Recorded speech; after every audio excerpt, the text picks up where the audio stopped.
Well, I'm about a mile south of Oswestry station, and you can see the track is still intact in the distance there, but comes to an abrupt end with the buffers. However, if we look south from the same bridge, we can see that the line is still fairly intact. And looking at the shine on the top of the track and the lack of rust, it looks as if this line is still used in some form. Now, just south of Weston, the track crosses the busy Oswestry Welshpool main road. This crossing, of course, will cause problems if we ever get a heritage railway back. Getting the rights to cross this road will be a big issue to cross.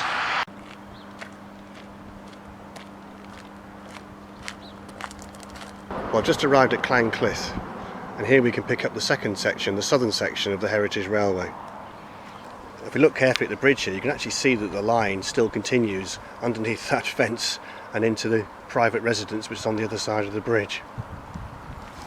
If we look southwards, you can see some pretty old railway stock here, and the line goes for about a mile or so south with some DMUs. So let's go down and have a look at the station and take a journey on the DMU.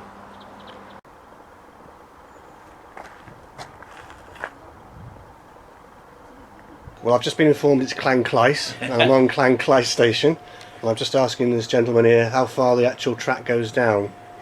And as I say, it's about just over 3/4 of a mile.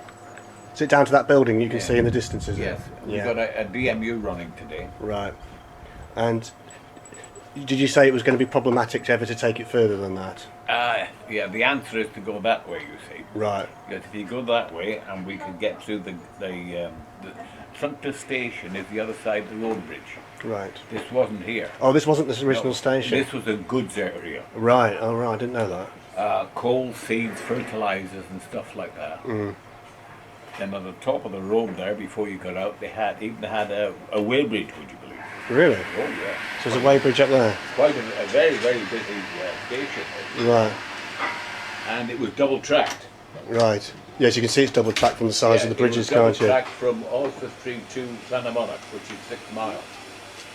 So it was double. The problem is, you see, that the station, unfortunately, is in private hands. Right.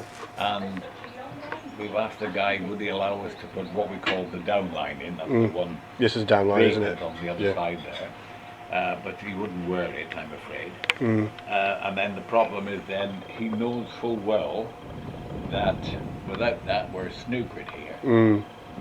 Because if you go through under the bridge about 300 yards, you come up to what we call a junction, and that connects up then from the quarry, which is 2.5 miles up the road there, down to Cambrian, which is another 2.5, now 6 miles away. That would make a lovely run, wouldn't it? It would. Yeah. One of the problems you got is level crossings, isn't it? Oh yes. Well, there's a big problem there. Yeah. Yeah. Yeah, because we have two major problems. One is the 483, which should come this way, and then the other one is on what we call the A5, and the A5 is at saturation point something like 3-4 years ago. They get dual carriageway, aren't they? Eventually, I think, aren't they? Yeah. But so what's the answer to get to? Obviously, the great place to get to would be Cambrian, wouldn't it? Then it links Oswestry with the main rail network, doesn't it? Yes, but correct. how would you get over the A5 problem? Because the obvious one in my head is a bridge, but that's an expensive option, isn't it? Well, I've argued with our people that we were talking to the Highways Agency about the problem, and I kept saying to them, well, it's not the Highways Agency you want to talk to, it's the EEC, Europe. But that there is a trans-European highway from the continent up to Holyhead. Right. So. And of course. So they have some directive. They have some directive to right. The only place from is into Salop, Shrewsbury, we call it the old-fashioned name. Us golden oldies. From Salop as far as Rhuaben is single. Yeah. So what the saying is, or what I'm just saying to these people, you've got to talk to Europe and say, well, you should dual carriageway. See, that's what you should do. So hopefully you would think, and the railway was there before the blinking road was there, obviously, you hope that they would put flyovers in, things like that, but it would cost an extraordinary amount of money, I'm afraid. Yeah, but I would have thought as a long-term plan, what happens to the railway line needs to be thought about when they actually plan the new road, because obviously it'll be a new road. They can't build that new road and then suddenly think, oh, how do we get this railway across? It's got to be part of it, doesn't it? Yeah. And we've just submitted scheme into what we call the parliamentary solicitor to get an act of parliament which is called now Transports and Works Act. Yeah. And the Transports and Works Act will allow us to, if you like, run anywhere, and you can't go under a bridge, you can't go over a bridge, you can't do nothing unless you have this Act of Parliament.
Well, we're going to board the DMU now and get down to Pennygarrick, which is just the other side of that building, right in the distance, which is the end of the heritage section.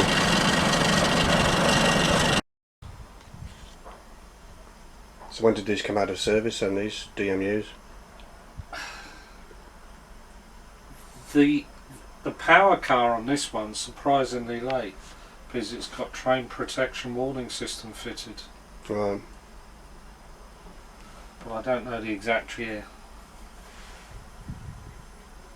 So would this have train operated locally, or is it one that's... Yeah, the four DMU, well, the four carriages that are here, I think worked out of Chester.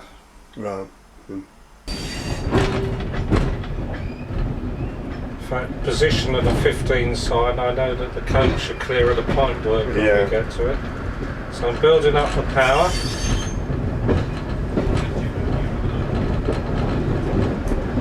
12 o'clock, power off, let the revs drop down, then change gear, 1000, 2000, power back on. Just did another gear change. Yeah. This is the high point of the track. Right. So I'm going to put it in 4th gear now and coast. Right. 4th gear keeps the oil circulating in the gearbox. So you don't coast in neutral, you coast in 4th gear. So when you change gears, there's no clutch, you just semi-automatic. Right, okay. What you do is you pause, because you've got multiple gearboxes, and you want to make sure all the gearboxes engage. And you can stop it just using that, can you? That's all you've got to stop it with. Yeah, right. That's your vacuum brake.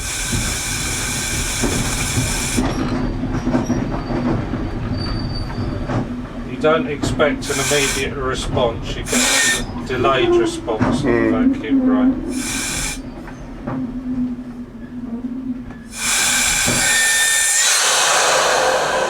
So that's destroyed the brake, that's 100% brake application. Well, we've come for a ride on the train down here, but actually I'm now going to drive the train, believe it or not.